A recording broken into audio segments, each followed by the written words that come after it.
Fran, en España han pasado cositas esta semana. Hay que comentar en tu Lo que el taquígrafo no oye, que sobre todo es la sección perfecta para hablar de aquello que sucede, que está en los medios, pero quizá en la página 2, ¿no? De las páginas web, ¿no? O en el minuto 30 de los informativos.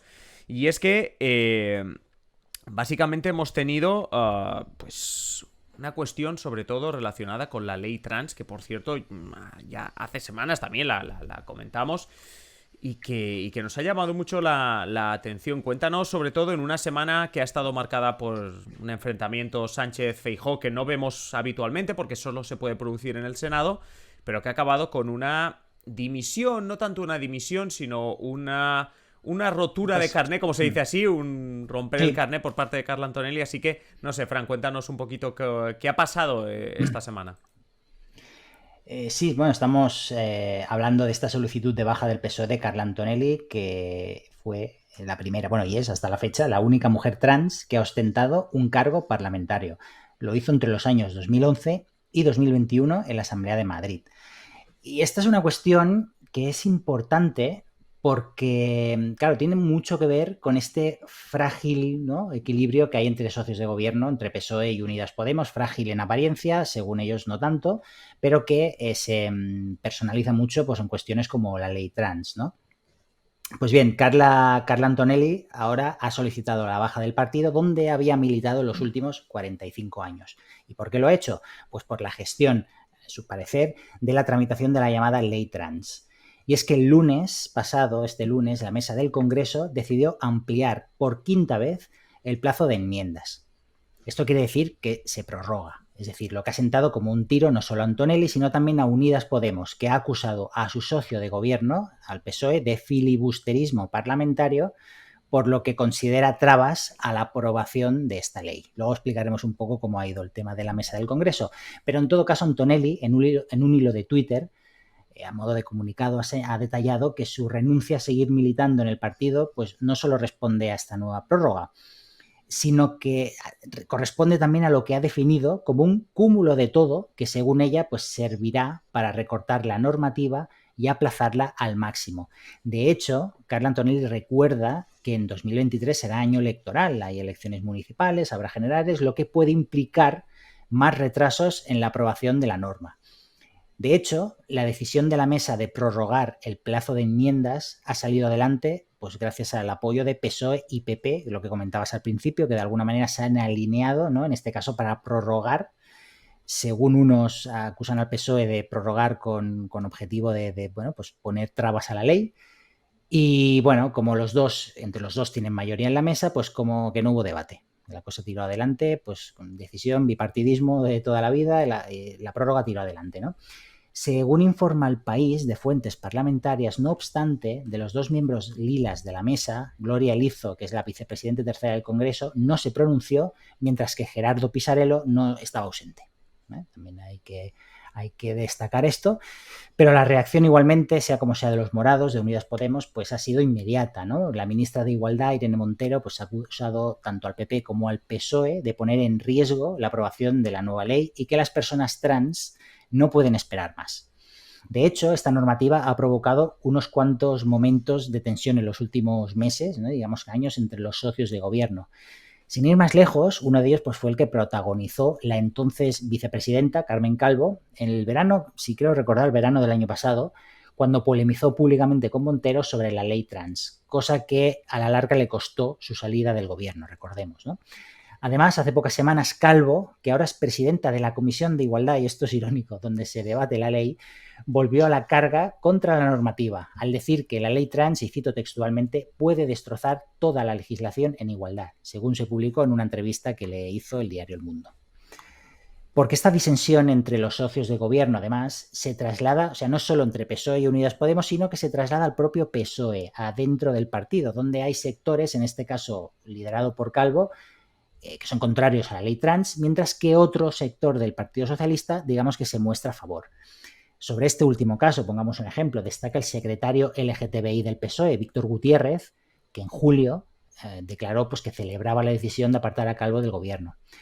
Y es que el sector de Calvo así como el PP, digamos que consideran que aspectos de la ley trans, como que el cambio de sexo en el registro civil se puede hacer por pura voluntad, que es lo que establece la ley, sin necesidad de un informe médico, pues puede perjudicar los derechos de las mujeres y de los menores. Ese es el principal argumento, ¿no? Digamos que las feministas más ortodoxas, que estarían alineadas con esta posición del PSOE, de este sector del PSOE, aseguran que la ley borra, esto cito textualmente, borra a las mujeres, ya que elimina el concepto de sexo de las leyes por el de identidad de género, algo que recuerdan que es una vivencia interna, ¿no? Pero por otro lado, los partidarios de la norma, de la ley trans, defienden que un hombre puede ser considerado mujer y viceversa, pues si así lo siente, más allá del sexo biológico, ¿no? Sea como sea, Antonelli lamenta las actitudes de transfobia y considera la tramitación de esta normativa que está siendo una dantesca pesadilla. Y yo creo No que la sé mejor prueba es. cómo... Hombre, la mejor prueba es lo que estabas comentando, que ya desde el año pasado que venimos con esta polémica. Polémica de entre el propio gobierno, Unidas Podemos PSOE. Ahora lo que vemos es que desde dentro del PSOE, el ejemplo de Carla Antonelli y su baja como militante del PSOE, pues claramente señala que algo también está pasando dentro, que hay cierta crítica. Y oye, ya que hablamos del Congreso, Noelia, nuestra experta en el Congreso. ¿Cómo ves sobre todo esta pelea entre los dos socios de gobierno una vez más, one more time, y que incluso al PSOE se le va... No sé cómo le afectará electoralmente, no creo que tampoco llegue a ser tan trascendental, pero que se le va una figura, no un peso pesado del partido, pero una figura clave en cuanto al entorno trans. Bueno, yo lo primero quería decir que no estoy de acuerdo con que ese sea el feminismo ortodoxo. O sea, creo que el feminismo trans excluyente no es ni más ortodoxo ni menos, es trans excluyente. Y luego, respecto a las consecuencias, yo precisamente estaba pensando que no sea que está jugando el Partido Socialista a regalar votos a los partidos a la izquierda. O sea, no sé si es una estrategia del Partido Socialista de revivir a Podemos o qué, porque, o sea, se está diciendo, y es verdad, que la propuesta de ley del PSOE en 2019 es mucho más avanzada o va mucho más lejos que lo que se está discutiendo ahora mismo. Además, creo que se está rodeando de una gran campaña de desinformación.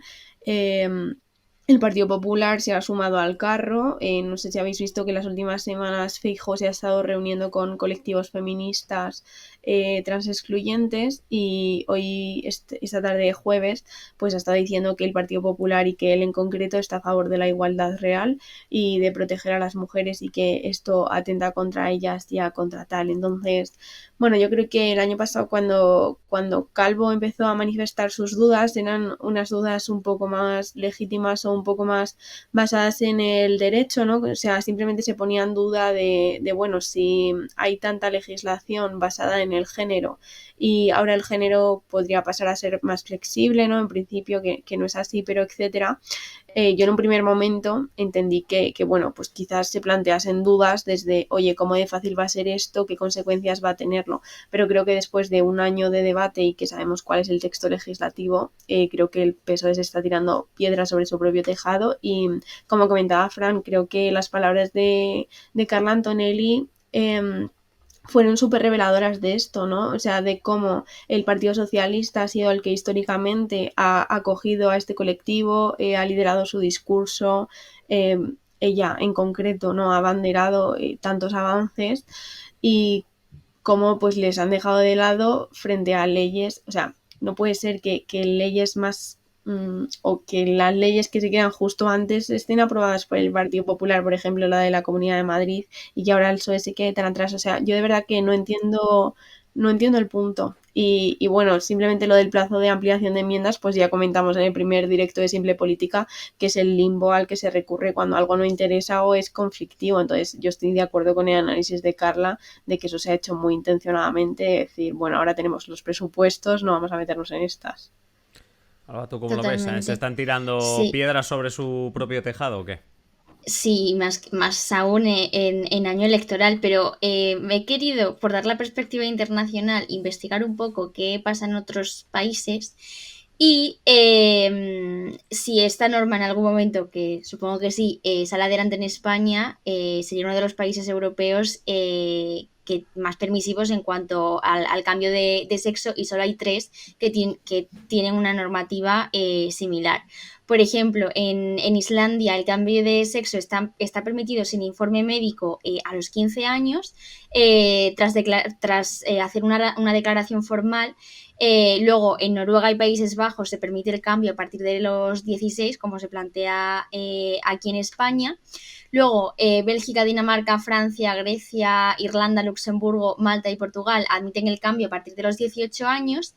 Y en el resto de países la mayoría solicita un informe médico o el permiso de los padres, pero hay otros que todavía no cuentan con leyes que reconozcan los derechos de las personas trans, como Bulgaria, Albania o Hungría. Y de hecho en Hungría se aprobó en 2020 una ley que impide modificar el género, que de hecho fue bastante polémica, o sea, el género con el que los ciudadanos aparecen identificados en los documentos oficiales. Y esto afecta a más de 30.000 personas transexuales en Hungría, o sea, que es bastante chungo. Sí, sí, la verdad. Oye, igual que antes loábamos la memoria de Fran, aquí tenemos, vamos, venimos preparadísimos. Bueno. No, sí, a ver, realmente yo me quedo sobre todo cuando hablabais de lo de tirarse piedras sobre su propio tejado, sobre todo el comentario este que has hecho, Alba, ¿no? De en año electoral, ¿no? A mí me parece muy acertado porque además hay 2 puntos del año electoral. Tenemos las municipales en mayo. Y quieras que no, en un año tenemos las generales, van a venir más pronto que tarde, octubre, noviembre. O sea que en un año tenemos seguro elecciones. Y por tanto también me quedo sobre todo con este tema.